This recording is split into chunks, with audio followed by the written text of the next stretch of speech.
Bonjour tout le monde, j'espère que vous allez bien. Alors je vous retrouve aujourd'hui parce que j'ai la chance cette année de faire partie des partenaires du prix Hellfest de Brajlon. Donc Brajlon m'a contacté cette année pour faire partie de leurs partenaires pour le prix Hellfest. Depuis 2017, ils organisent en partenariat avec Hellfest un prix littéraire. Donc les lecteurs Brajlon peuvent voter entre plusieurs romans, le roman qu'ils préfèrent.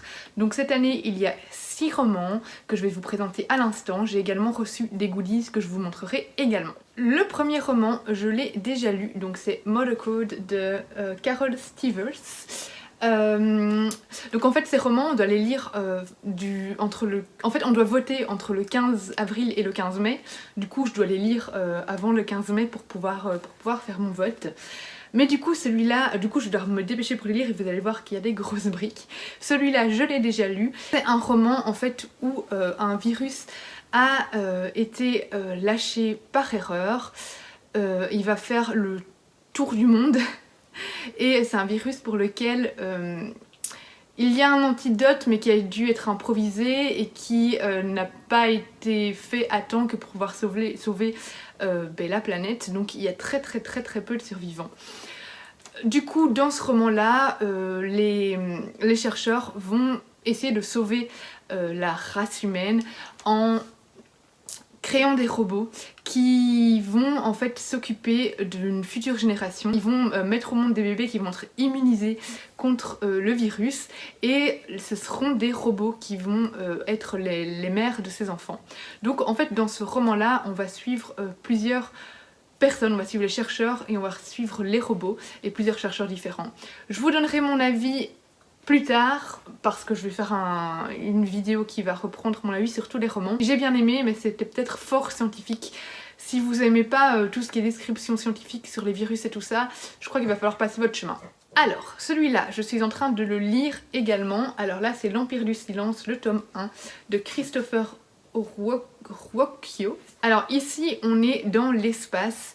On est dans des millénaires après nous je pense, je sais plus exactement mais on est longtemps en tout cas après notre époque.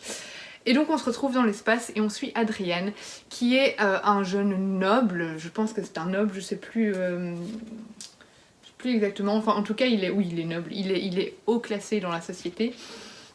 Et en fait il est l'aîné de sa famille, donc normalement l'héritier de son père, sauf qu'il a un frère et que son père a l'air de préférer son frère à lui. Du coup Drian en fait va être obligé de fuir sa planète pour fuir le destin qui va lui être décidé par son père. C'est assez dur à résumer parce que c'est vraiment très dense, il y a plein de planètes différentes, il y a un peu un climat politique, des complots, enfin voilà, c'est un roman très dense, c'est une très belle brique. Il fait presque 800 pages et c'est un univers tellement complexe que c'est compliqué de vous l'expliquer. Mais franchement pour le moment je suis complètement conquise.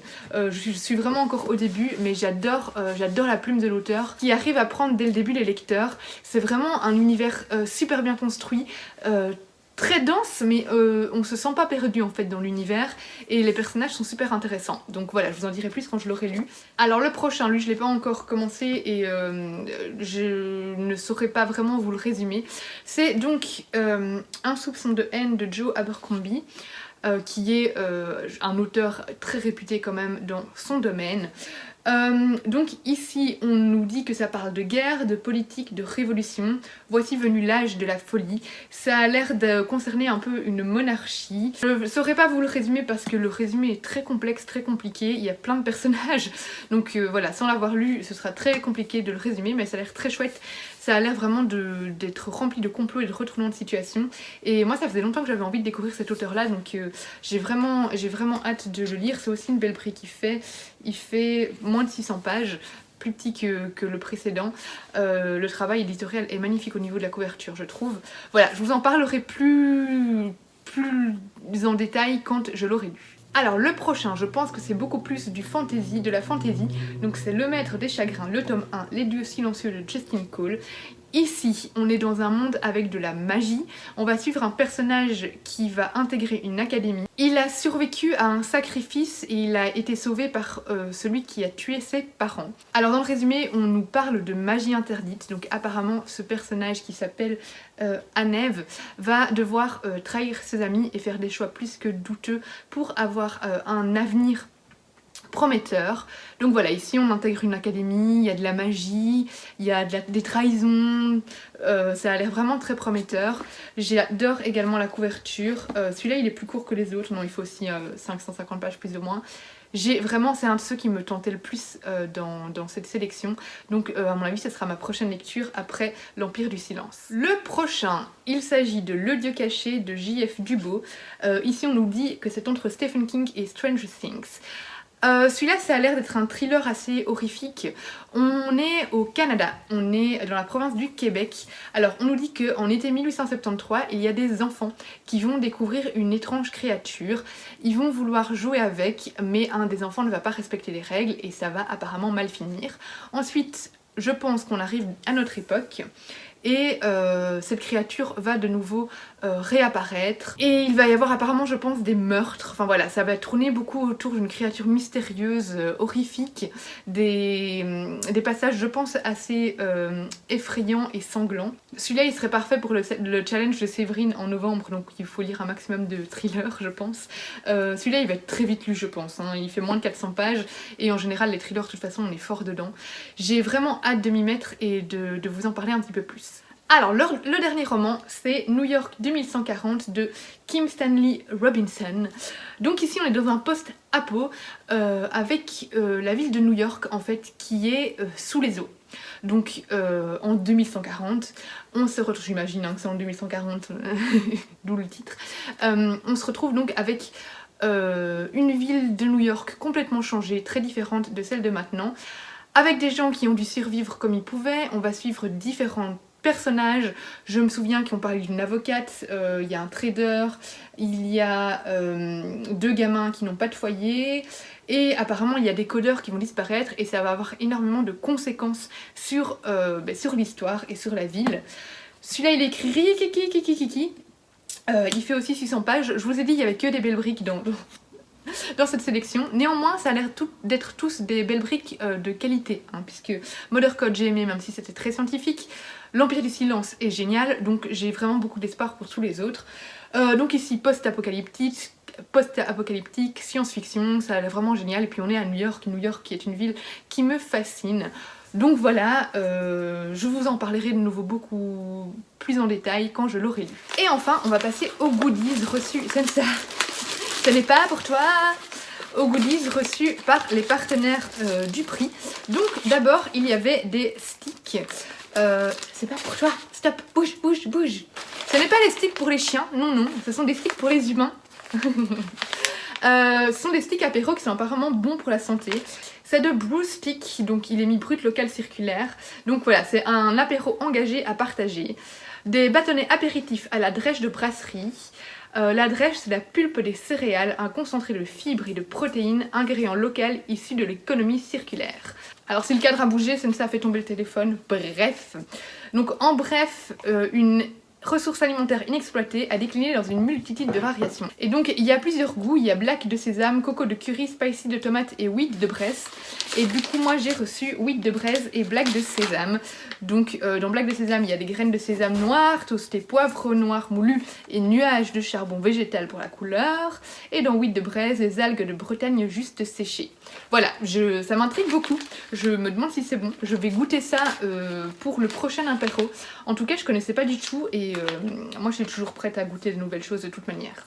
Alors ensuite on avait un petit bracelet, je pense que c'est un bracelet hein, un peu dans le genre bracelet des métalleux, puisque Hellfest c'est un festival de métal, je sais pas exactement, il faudrait que je me renseigne, mais il me semble que c'est lié au métal. Métal le genre musical, hein, pas... Vous voyez ce que je veux dire.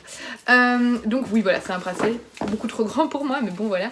Je vous le montre, il est écrit Brajlon dessus. Je sais pas si vous verrez, ouais, Brajlon. Voilà, c'est un petit goodies en plus. Alors mon goodies préféré c'était ce petit carnet. En fait je vous ai présenté il y a pas longtemps le Molosse de H.P. Lovecraft qui était illustré par Armel Gaume. Oui c'est ça, c'est Armel Gaume. Et en fait il y a plusieurs comme ça carnets de Lovecraft qui sont sortis chez Brajlon. Et là ils ont sorti un petit carnet de notes illustré toujours par Armel Gaume qui s'inspire donc des univers de Lovecraft. Donc ce sont toutes des illustrations qui sont inspirées directement de l'univers de H.P. Lovecraft. Et je trouve ce carnet magnifique, donc je suis juste complètement fan. On avait aussi un petit livre 20 ans de légende chez Brajlon, donc qui est sorti à l'occasion des 20 ans de Brajlon, je pense que c'était l'année passée. En fait c'est un recueil de nouvelles avec des grands noms publiés chez Brajlon, notamment Terry Goodkind, je sais pas comment on prononce les noms, désolé, Andrzej Sapkowski, je pense que lui c'est celui qui a fait L'Ensorceleur. N'hésitez pas à me dire si je me trompe. Anthony Ryan, Andy Weir, Raymond Feist, Peter Hamilton, Trudy Canavan et James Lovegrove.